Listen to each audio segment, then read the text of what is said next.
Welcome to this explainer. I am so incredibly thrilled you're joining us today because we are going to completely shatter a really popular myth. For decades, we've basically treated coffee as nothing more than a delivery system for a caffeine buzz, right? But today, we're breaking down the hidden, scientifically proven magic of decaffeinated coffee. Because as it turns out, there's an entire world of incredible benefits hiding right there in your mug, completely independent of the caffeine. So, it's worth asking a very simple question up front.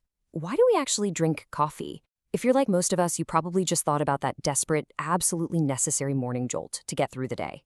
We kind of have a cultural obsession with caffeine-driven productivity. But brace yourself, because we're about to drop a massive, counterintuitive truth bomb that's going to change everything you thought you knew about why this beverage is so good for us. Okay, let's dive into this. Regular coffee is actually the single biggest source of antioxidants in the Western diet. Think about that for a second. We are literally talking about more antioxidants than we get from our fruits and vegetables combined. It's crazy, right? This completely shifts how we view our daily habit. The real magic of the coffee bean isn't the caffeine stimulant at all. It's the powerful disease-fighting molecules packed inside.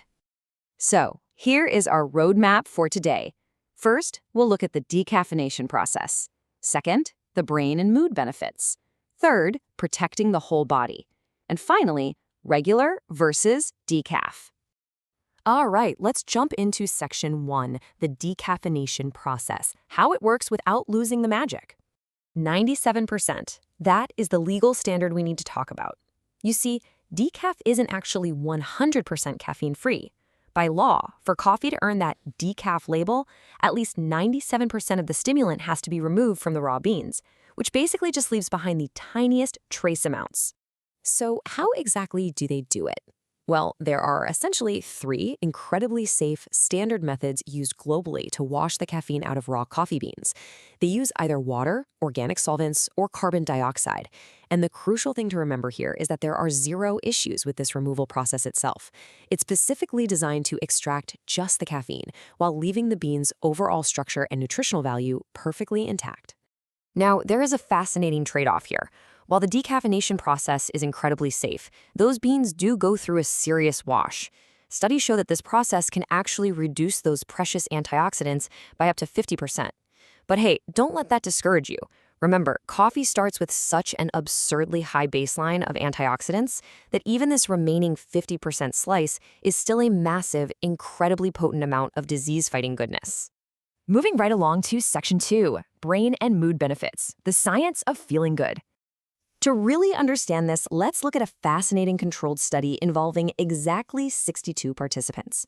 Researchers took people, half of them regular coffee drinkers, the other half non-drinkers, and had them all give up coffee completely for 2 whole weeks just to reset their systems.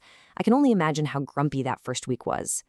Then, they divided them up, giving one group regular coffee and the other group decaf. And importantly, this was a double-blind test. The participants had absolutely no idea which type they were drinking, which ensures completely unbiased results. And, the findings from that study make total sense when we look at the chemistry. Decaf coffee is loaded with these essential bioactive compounds called polyphenols. These little guys actively help reduce inflammation and directly protect your brain cells from damage. They are basically your frontline defenders, improving your cognitive performance over time, and they do it entirely independently of any caffeine rush. But the benefits don't just stop in the brain. Actually, scratch that. They start in the stomach. Decaf coffee compounds heavily influence your gut health, improving the overall diversity and balance of your gut microbiota. This brings us to the gut-brain axis, which is the physical and chemical communication network connecting your digestive system straight up to your brain. By supporting a healthier gut environment, decaf works through this axis to actually regulate your mood and emotional stability. So, back to those 62 participants. What actually happened? The results were absolutely fantastic. The decaf group reported significantly improved moods, right alongside decreased levels of stress and anxiety symptoms. But even more impressive, they showed enhanced focus, mental clarity, and increased memory function. Seriously, they experienced all of these incredible mental upgrades, perfectly matching the regular coffee group, entirely without the caffeine stimulation. Which brings us to section 3, protecting the whole body, long-term health wins. So the crucial point here really comes down to this number, 7%. Drinking coffee, whether it's regular or decaf, has been strongly linked to a reduced risk of type 2 diabetes. The data shows that every single daily cup you drink might reduce your risk by up to 7%. That is a massive return on investment for simply enjoying a warm beverage in the morning. And the long-term benefits? They just keep stacking up. Large observational studies have linked decaf with reduced liver enzyme levels, which points to a strong protective effect for your liver.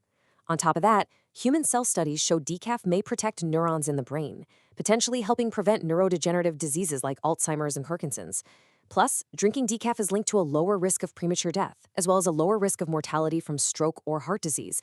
It's essentially acting like a long-term shield for your vital organs. All right, let's get into Section 4, regular versus decaf, the ultimate showdown. When we compare these two head-to-head, both definitely have their distinct advantages. Regular coffee absolutely takes the edge when it comes to the immediate functional benefits of caffeine. It's a clear winner for instant energy, a quick boost to your metabolic rate, and enhancing athletic performance. But on the flip side, decaf is basically the ultimate health life hack. It gives you a much calmer experience, drastically better sleep quality, and it's perfectly safe if you have a sensitive system or a medical condition where you need to limit caffeine. You get all that longevity and brain protection without sacrificing a good night's sleep or dealing with the jitters. Now, just to keep things totally transparent here, as with any scientific topic we cover in these explainers, we have to stay grounded in reality. The science here is still evolving. Some of the findings we discussed, particularly the ones around mood and stress, do rely on self-reported data from participants. Additionally, researchers are still actively studying the precise biological mechanisms at play under the hood. We definitely need more evidence to fully map out every single pathway. However, the current observational data and clinical results remained incredibly encouraging. Which leaves us with this final, thought-provoking question. If the long-term health benefits, the brain protection, and the mood enhancements are really this strong, entirely without the buzz, is it time to rethink your morning routine? Maybe tomorrow morning, you'll reach for a calmer, powerfully healthy cup of decaf instead. Thank you so much for joining me for this explainer. I really hope you learned something truly fascinating today, and I'll see you next time.